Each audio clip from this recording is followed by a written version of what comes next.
the faculty dean and conference organization committee president, Professor Sayım YORDUN, onto the stage to deliver his speech.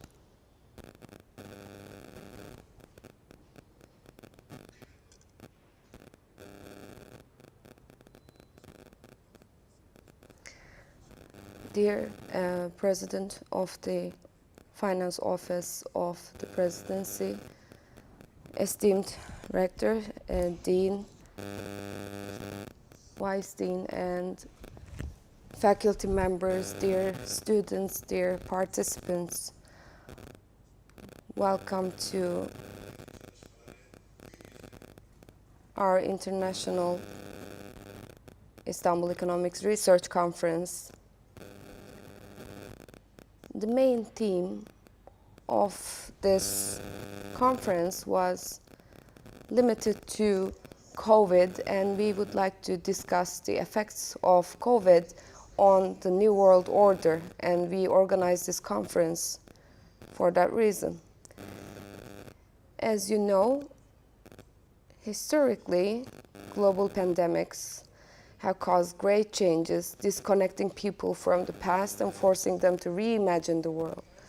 This process is still happening today. We are facing a new world order.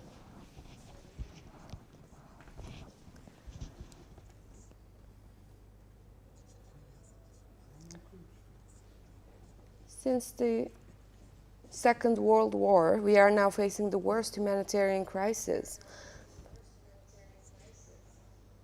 So every country and economy struggles to solve the problems that are caused by this pandemic. And limited with financial capacities under the pressure of public health and social needs. Of course, there was a global order flux long before the COVID-19 crisis. However, COVID-19 has accelerated very important geopolitical trends, especially that will shape the world order. And there are three very important geopolitical trends. The first one is the logistical changes brought by the current crisis with closing of borders of countries. And this is, of course, led to a shift away from global supply chains. Secondly, as the economic difficulties increase, nationalist currents became stronger. And third and lastly, China's rise is accelerating. So these geopolitical trends are important indicators of how the new world order will be structured. With the global epidemic, we have changed everything. We have changed the look at everything, having to go through difficult processes. As you have seen, the masks and disinfectants have become strategical products. So strategical product and strategical services will be changing in the future as well. At the same time, the supply chains began to regionalize, e-commerce expanded, and digital transformation became widespread. Income polarization and the spread of unemployment increased the difficulty of adapting to new needs and the needs for social policies.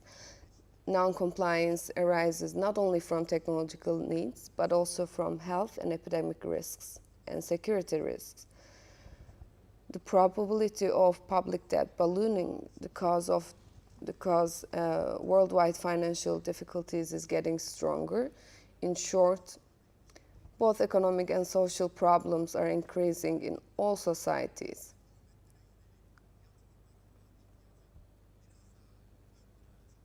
The priority should be given to development problems. We need a new restructuring based on the basic income, because these problems, in order for these problems to be solved, this is the only way. Gender inequalities, discrimination, climate crisis should be taken into consideration, and equality and justice should be taken into consideration in this new world order. And of course, we have to put in the effort to be able to do that. In order for this inequality to be overcome, of course, incentive systems should be working properly, and working from home and the rules around that should be reorganized. Protective policies should start in the working area and also in the healthcare sector. United Nations and IMF should put reforms on their agendas and ease the debt burden in the economies. If the international community does not decide and act right now, there will be a lot more problems in the future.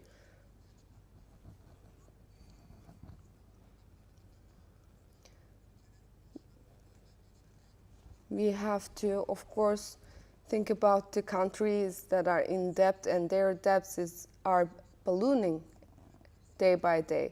If the international community does not decide and act right now, the 2030 agenda and the Paris Agreement will also be in trouble.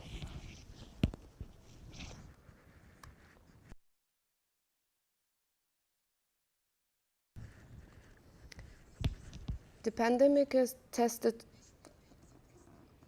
us. It has tested our global cooperation, but as far as I can see, especially in developed countries concerned, this test failed. But we have successfully overcome this test and successfully completed it. Especially underdeveloped countries were left to their fate. The most important lesson to be learned from COVID-19 is this. The message is people should see the importance of working together, collaborating in the face of problems that affect them. We should fight for unity rather than division. I would like to say that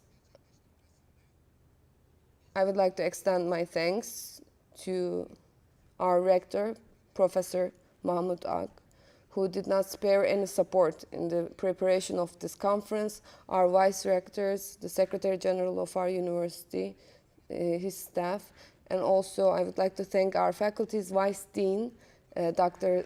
Serdar Serdaroğlu, and the lecturer, Mehmet Baykal, and our research assistants who took part in the preparation of this conference. I would like to take this opportunity to thank once again our lecturers, referees, and session chairmen who attended our conference and presented papers. I hope to meet you all at the conference we will hold next year.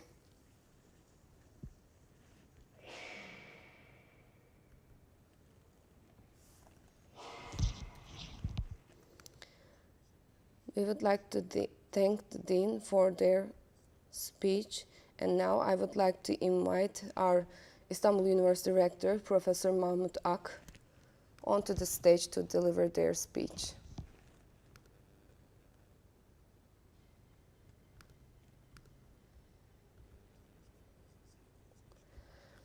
Esteemed President of the Office of the Presidency, esteemed Deans, dear guests and faculty members, and the dear audience, I would like to welcome all and salute you with respect. Humanity throughout the history had to go through a lot of difficult times. For centuries, there were natural disasters, pandemics, and wars. They tried to stay alive and improve their quality of life. When we look at our history, we always see that this effort sometimes is difficult to achieve, difficult to overcome, but they are overcome every time.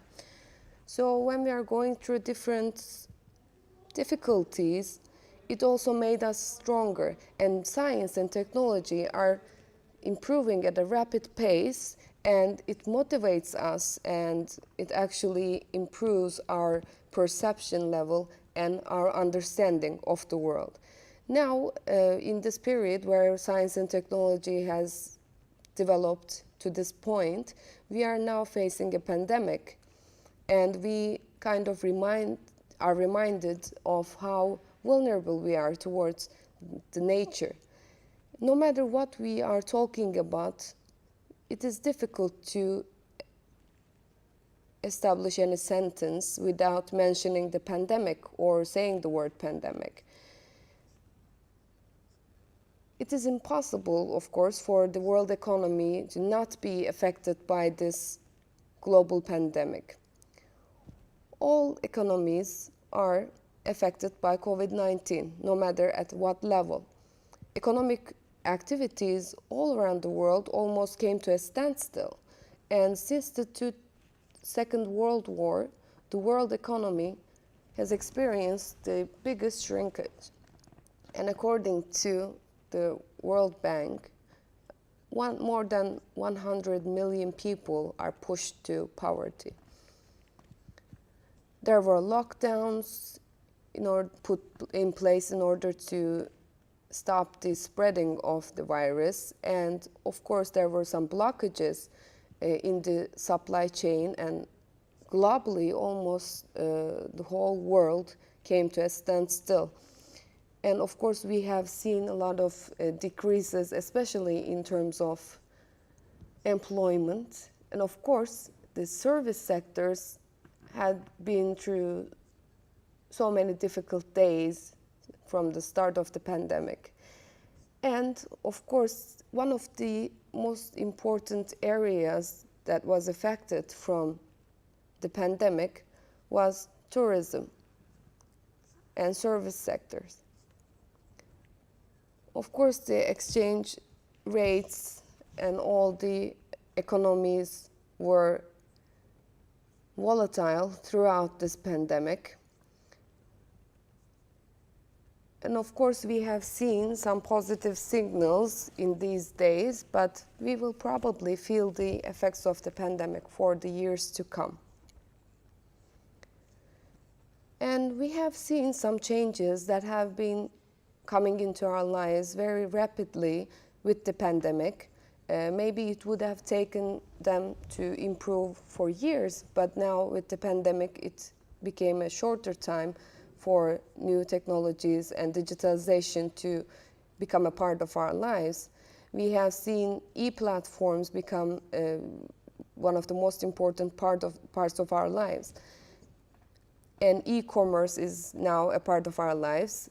And of course, remote working and education technologies are now a part of the standard education programs. So in summary, the pandemic not only affected our today, but it actually changed the life, our daily life, our economic structure. And for 1.5 years, we have seen how important it is to have international cooperations. And we also realized that just thinking about ourselves or thinking individually will not get us anywhere. And in this world where we live all together and we overcome all the difficulties together, we are still struggling individually. So both this pandemic, this virus, and the natural disasters that we have experienced throughout this pandemic, they are actually warning us towards something. And it is that we need more extensive and sustainable solutions and mutual cooperations. So we can just say that we are stronger than ever and we are sure of ourselves. Looking into today of the world, of course, there are still some changes to come. There will be new questions created by the pandemic, and this actually triggers our curiosity towards the future. as the scientists of this world, our task is to determine the problems of today and, of course, come up with innovative solutions for the future. These types of conferences that we organized actually makes us think about the future and gives us a clearer look into the future. So I would like to say how important it is for this organization, for this conference to be organized. And I would like to thank the Dean of the Faculty of Economics and all the personnel and all the academicians of our faculty. And thank you very much for being with us today.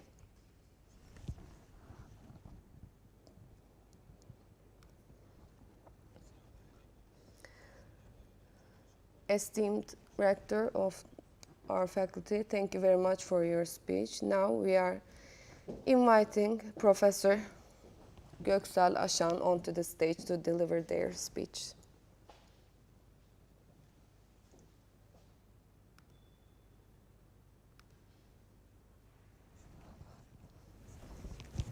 The best thing about making a speech is that you get to take off your mask. So there are some exceptions to our lives. Esteemed Rector, Dean, dear participants, I would like to salute you all with respect. These types of conferences and events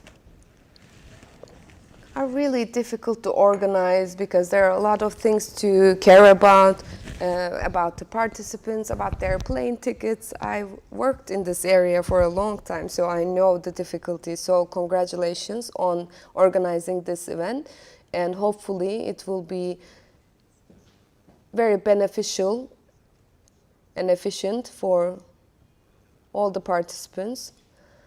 And I believe that it will be presented also, so I'm looking forward to that.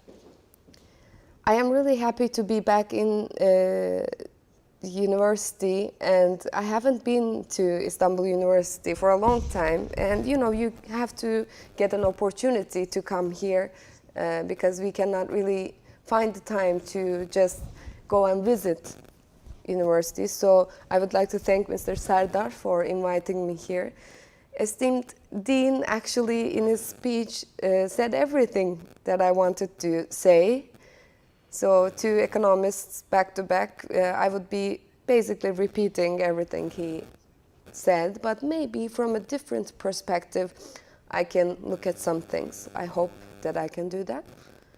We are talking about the pandemic, but especially in the economic side, the problems, not the economic side, but the financial side had problems way longer, way before the pandemic started. And the pandemic, of course, accelerated and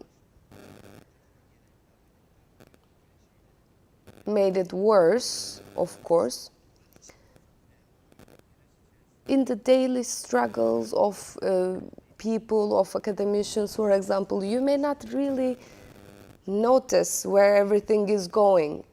And academicians, faculty members, they are usually working on research, and they're usually working, basically. So they may not always notice the real situation in the financial side. In 2008, 2008 was a very determinative year, and for the rest of the world actually realized what was happening.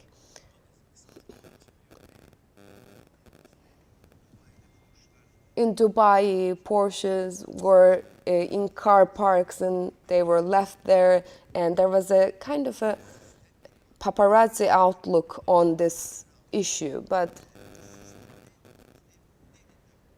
the system was basically saved by the states, by the governments in the world, this big capitalist system and the big players in this system. called out for states, countries to step up, and they actually did. But when we talk about governments or the state and their impact and their intervention in the system, it's never permanent because the system continues. With or without their fails, the system continues.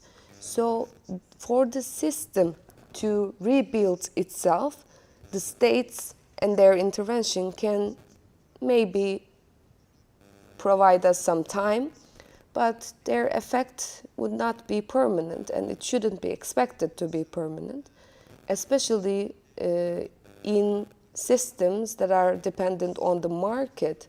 When the state intervention happens, it usually ruins the system. So in 2008, that was the situation. The states and the governments, they actually intervened and they started intervention. And just like the dean and rector mentioned in their speeches, the world system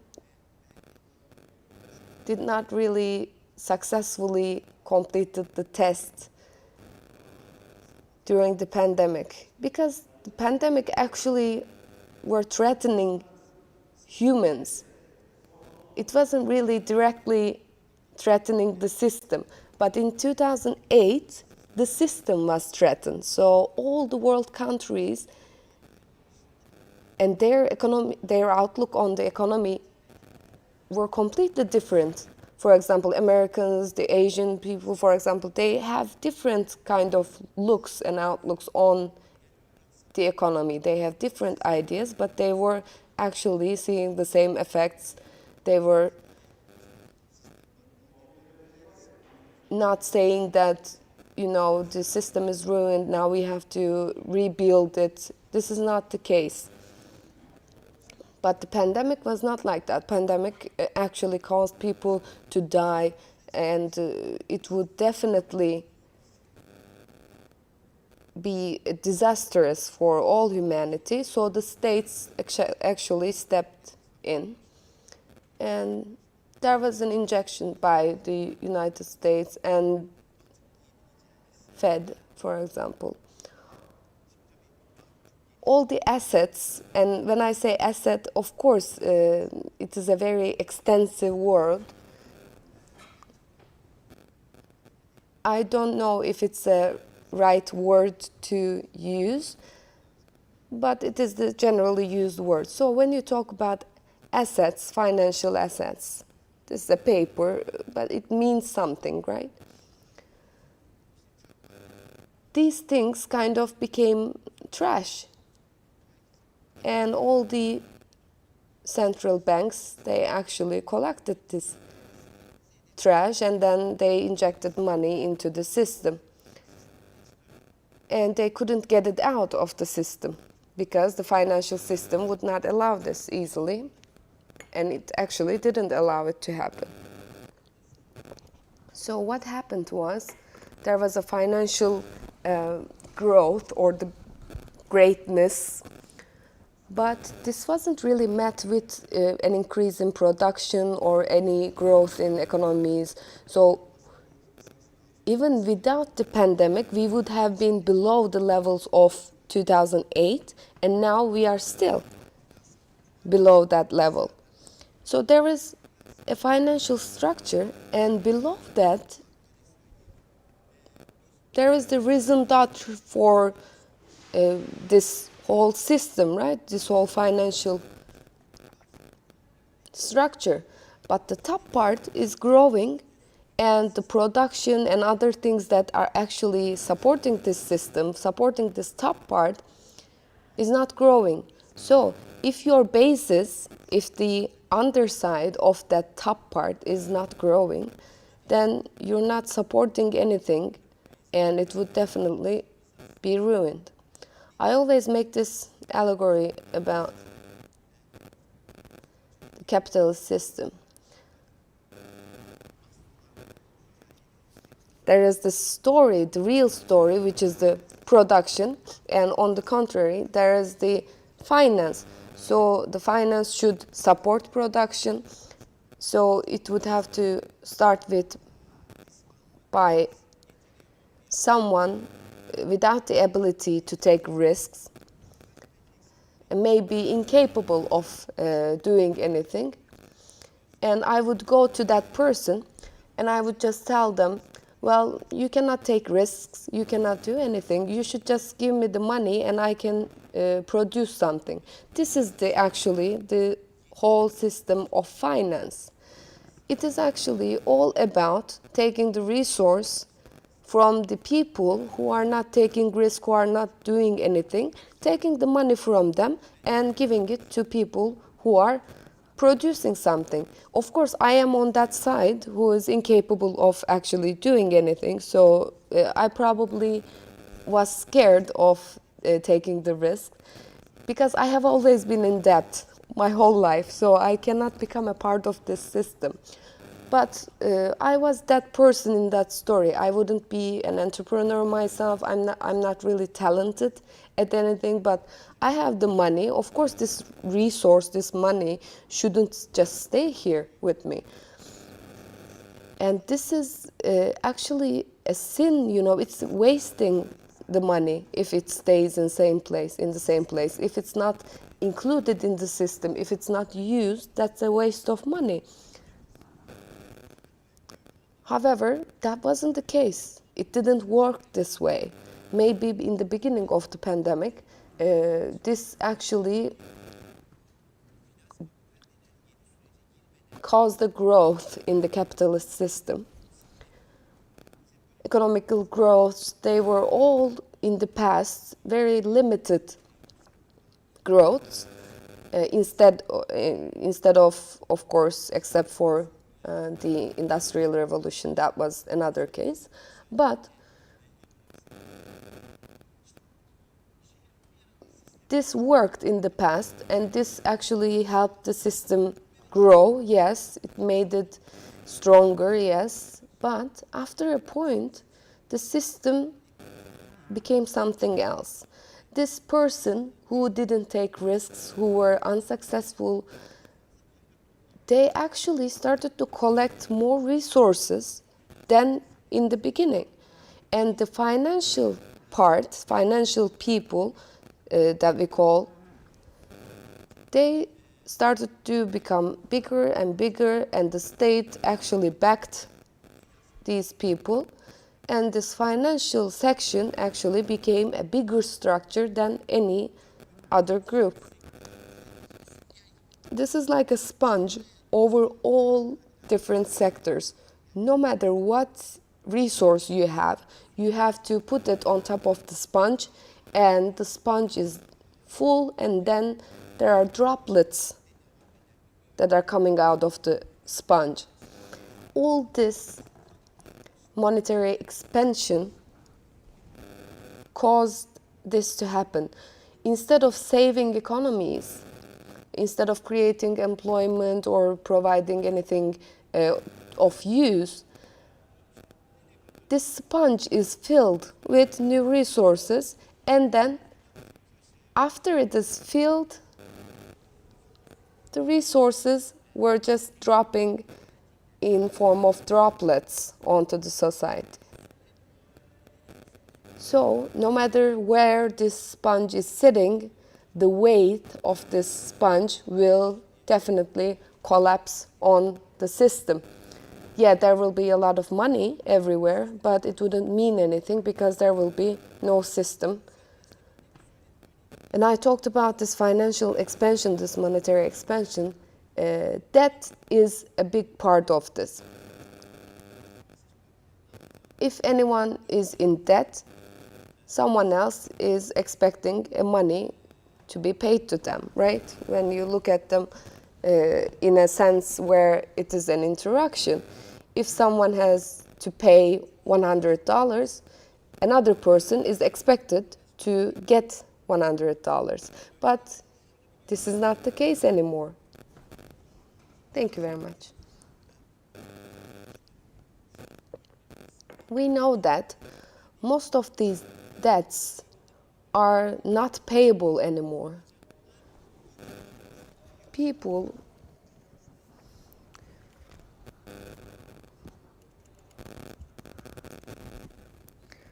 who are the creditors or debtees of this debt, they are not expecting to get back what they paid in the first place. So you have to take precautions, or you would probably go to these people and say that, well, I cannot give you money anymore. There are hedge funds, hedge mechanisms, or stuff like that. These are all stories made up for this scenario. But after some time, they actually lose their function. And what I want to say is, this pandemic, of course, accelerated this system from different perspectives. One of them is that the monetary expansion, there was another monetary expansion on top of the one that we already had.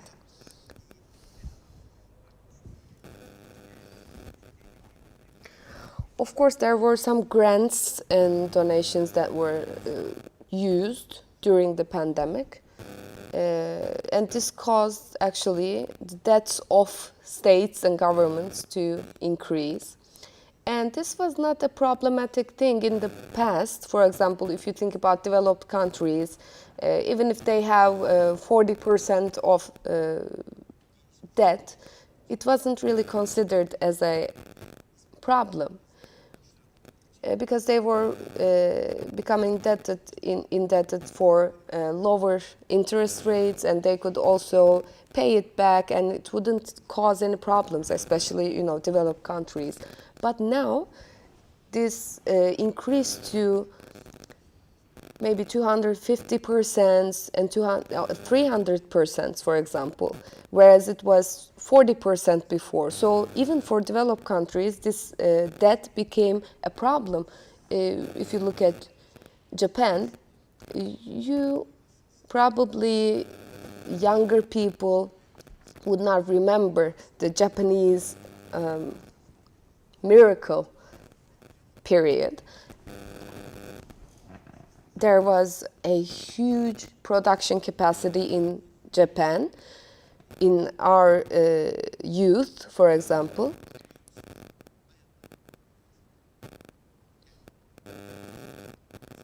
If they don't spend anything, if they don't eat, don't drink anything for 3 years, they could only be able to pay out their debts. So, the message is clear. Japan would not be able to pay their debts. Something must happen for them to be able to do it. And I'm scared. Maybe the Japanese, if they are in a very terrible situation, they could start a war. So I'm scared of that. But, of course, we talked about the debts of states, but the private sector also became indebted. Interest rates dropped down to 7% during the pandemic, for example, and there was a resource transfer.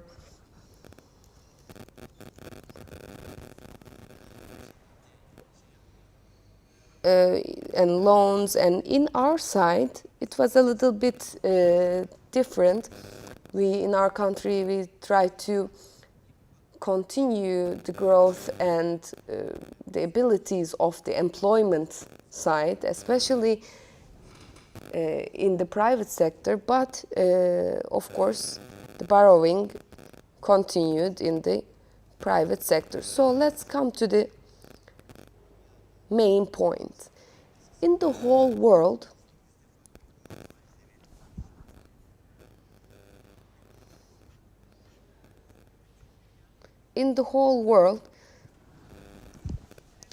the loans and the interest rates that were maybe 0%, close to 0% in the global world, and 7% in our world, and now they will be renewed.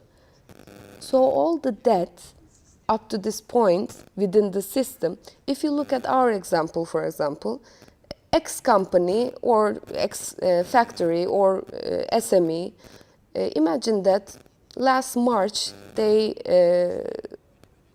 took a loan for 7% interest, and their payments are due, and they will probably not be able to pay that, and then they will actually get another loan, another credit for 20% interest rate.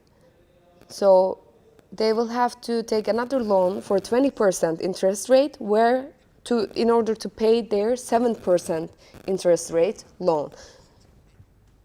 This is very clear that maybe one and a half year ago in a speech I talked about this, and they actually blamed me for being pessimistic. But there are two ways to pay this big of a debt. Your debt could be erased, or you can pay off all the debt.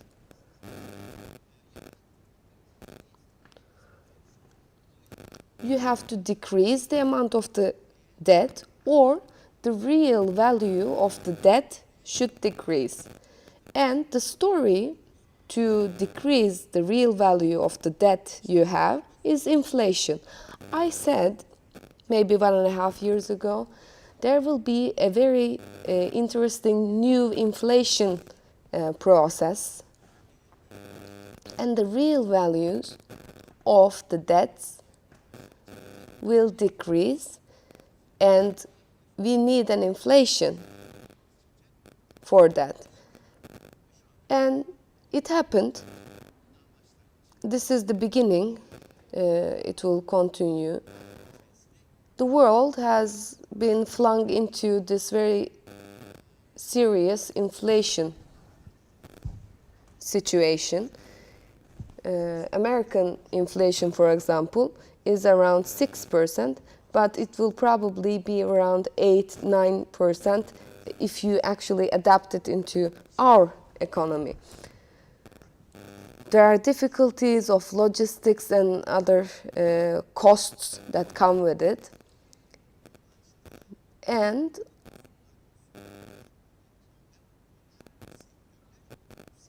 the sectors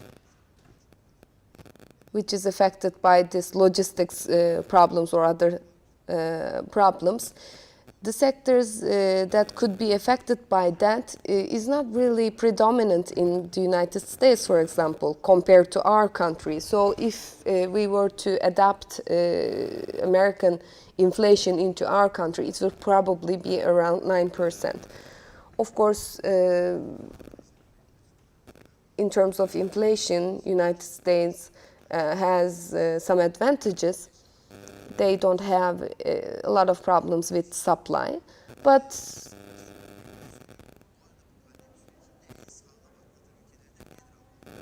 and Germany, for example, they are one of the most successful people and countries that when you look at the pandemic side, and the UK probably the English would follow them, and then we would have to look at Asia. What's happening in Asia?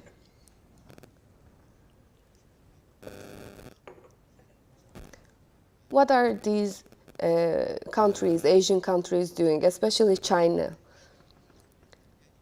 As the Dean mentioned in their speech, of course, there is a shift towards Asia, and this is very clear. So the world's wealth actually migrated 600 years ago, maybe, from Asia to the West, and now it is going back to its origin.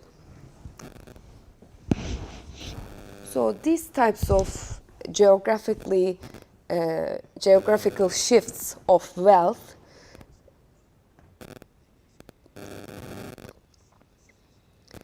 it is not because, some people say that in the West, well, we have experienced this wealth and now you can enjoy it as Asian countries. No, this doesn't happen that way. It would cause a lot of pain, a lot of trouble. So that's one side to this whole shift in the wealth. And in the meanwhile, it was mentioned before, all these international institutions during this shift of wealth, they are actually trying to cooperate so that they can overcome these problems, actually. But these institutions or organizations, international organizations, I don't know how well they are working towards achieving that goal. So what happened in China? Maybe most of us didn't really pay attention to that. This disease originated somewhere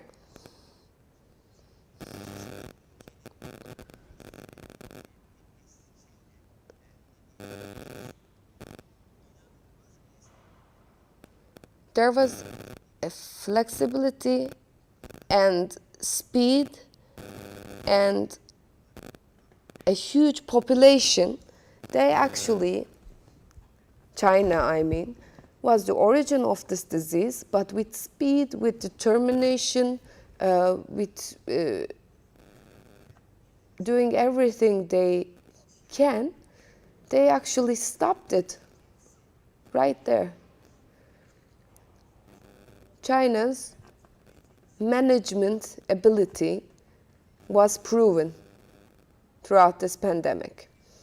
And, you know, this administration capacity and success, actually, I don't care about, you know, if it's democratic or if it's any other system, whatever happens, I want to say that despite it is the place of origin for this disease, China was the best country to manage this whole process of pandemic. So we always talked about, you know, in the beginning, they closed all the streets and there were a lot of stories and videos that were fake, and, you know, there was a lot of misunderstandings and miscommunication and disinformation, of course. But China, despite everything, they had the positive growth. But when you look at China's positive growth compared to our countries, they are probably 6-7-fold compared to our economy, our country. Positive growth is a lot harder to keep up with. We had a professor who said there was a factory, and if you build another factory next to it, you would grow 1%, you know. They actually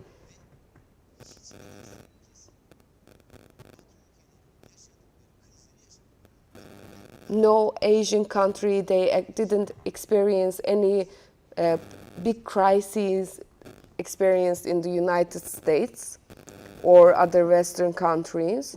So China is, in terms of administration capacity, is the best country in the world right now. If there was another crisis in the future, similar to this one, and the most profitable country would be China.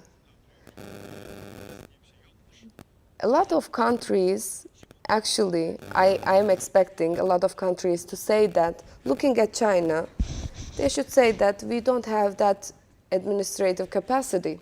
So the crises actually become opportunities for China, or maybe in a general sense, Asia. So this wealth, as I mentioned in the beginning, maybe 1,000 years it took for this wealth to shift from Asia to the Western world, but now it is shifting back much faster than that. I think it was an adaptive approach, right? This is my expectation. So this is my adaptive approach. I don't want to keep my speech very long, so I want to go back to the issue of inflation. Yes, inflation will grow, and the real value of debts will decrease because of this inflation. The widespread or the accepted doctrine says that you should fight with inflation. If there is an inflation, you should actually fight with interest rates. There are some bets even going on about when the interest rates will be increased again. So what is the result of all these? The circle that I mentioned about the debt and inflation.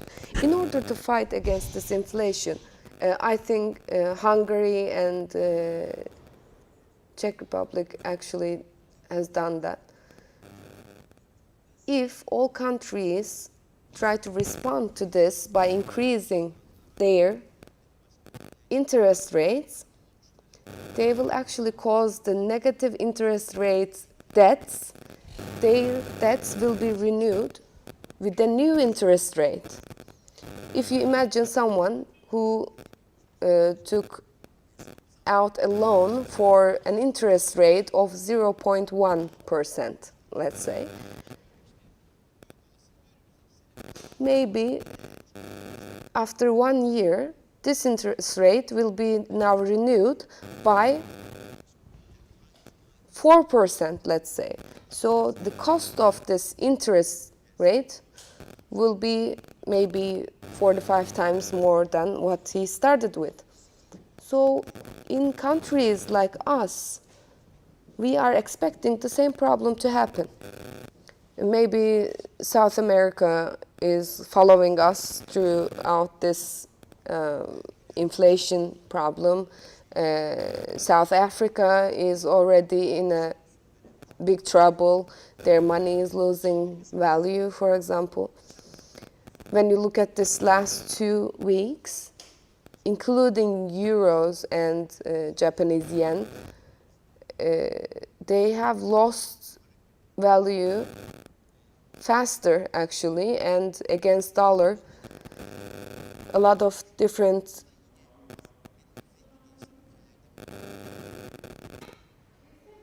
economies and monies, actually, they lost their value. A Fed official actually made an announcement yesterday, or statement yesterday, and saying that we actually expected this logistics problem to be solved earlier, but it took a lot longer than we expected. I want to give you an example. There was a crisis, it was called the truck crisis. That was almost like a indication of how different different ways people would go in the face of a problem. In America, in the United States,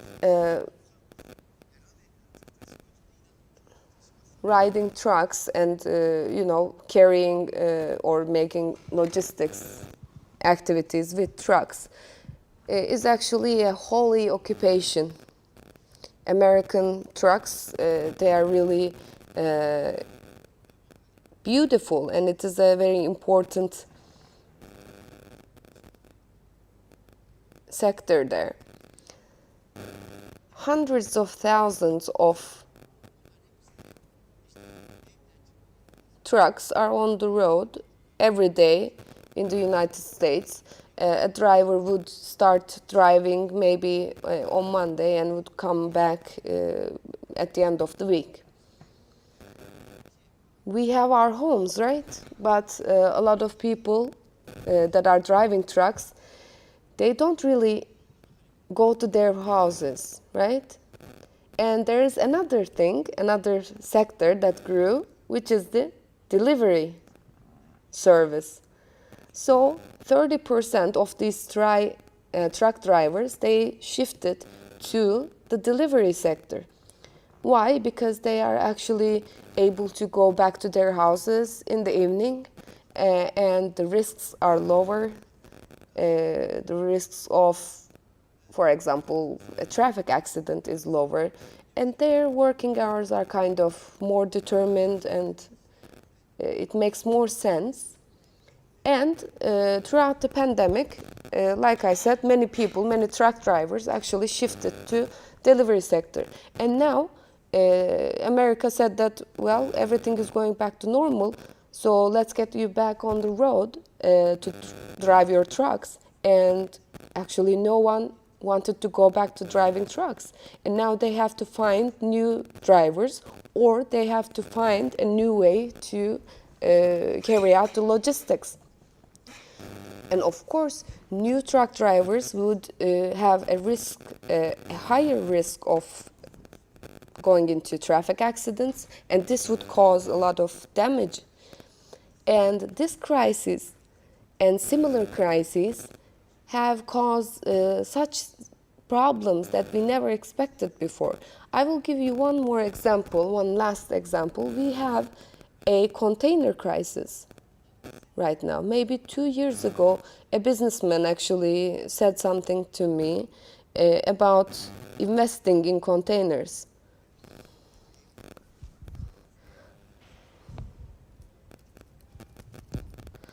And I thought about, maybe he was talking about some tiny houses, transformed from containers. But no, he was talking about actually containers used in shipment.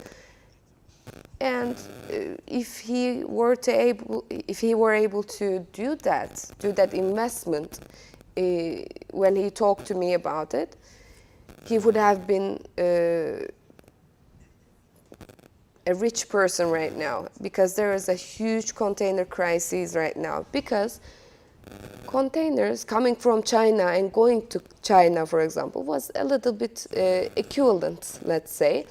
If you sent 100 containers to China, they would send back 100. But right now, if you send 100, they actually send you 85 containers. So your costs of transportation and of this freight charges for cargo increased a lot, and this causes a lot of additional costs.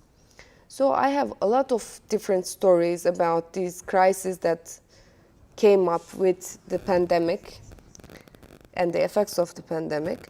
But I want to end my speech by saying that I am usually, a very positive man. Maybe because I'm getting old, but for the first time,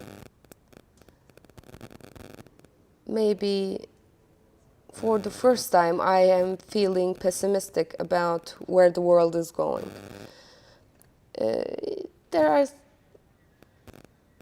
We are talking about some signals of recovery, but the signals of recovery that you see right now might be the groundwork for future disasters.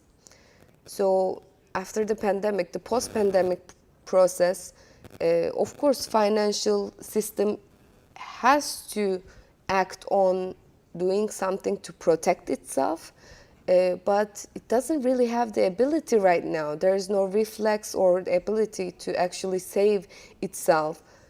And the financial system is not a single system. It is comprised of millions of players within the system.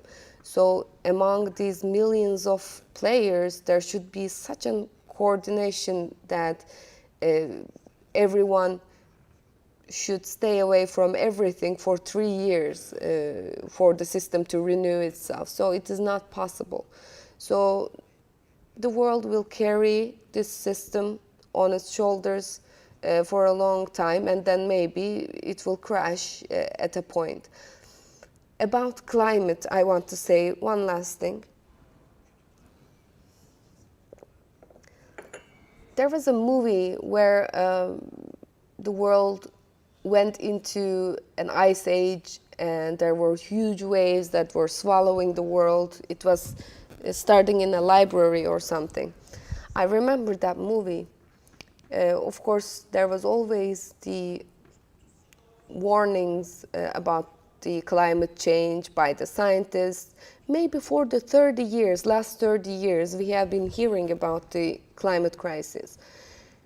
And maybe by 2030, right? The objective was for 2030 and 2050, zero carbon objectives and goals, they are in place. But if we think about this, 60 years after learning about a possible disaster for the whole world, 60 years after, the world will be able to take an action towards maybe doing something to save the world. Because we have known about this crisis for 30 years, and our targets and goals are encompassing the next 30 years. So it is something that threatens all humanity, and the scientists are talking about it.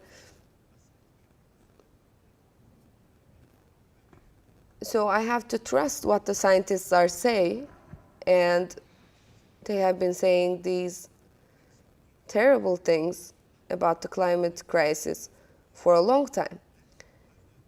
And the scientists also say that people used all the resources and ruined everything in the world.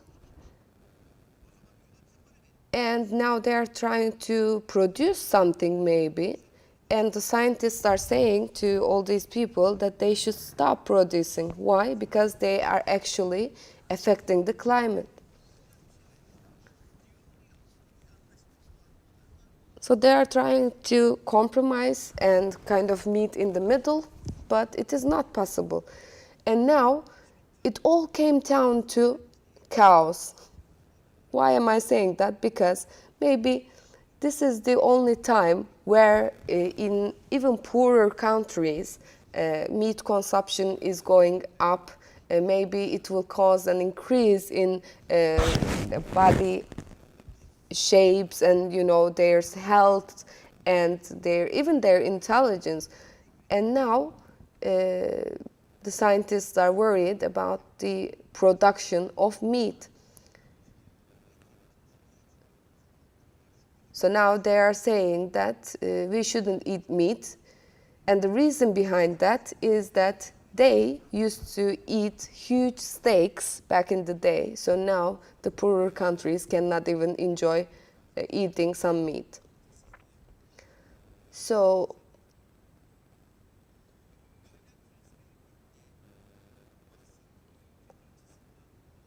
for these countries that I mentioned, the developed countries, is facing another huge crisis, and I don't think they can really have the resources to transfer in the future.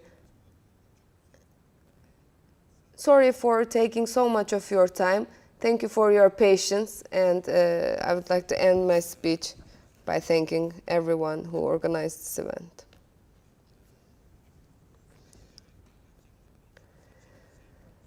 Thank you very much to Professor Göksel AŞAN for this interesting and informative speech, and I would like to invite him back onto the stage to present his play. I would like to invite Professor Mahmut onto the stage to present the play.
Dear guests, the International Istanbul Economics Research Conference opening ceremony is now ending. I would like to thank our guest, Professor Göksel AŞAN, firstly, and I would like to thank everyone who participated and who watched us online for their participation. Now we will have a 15-minute break and we will continue with our program, the first session of our program after the break. For more information, you can follow our social media accounts. And thank you very much for your participation and for your interest.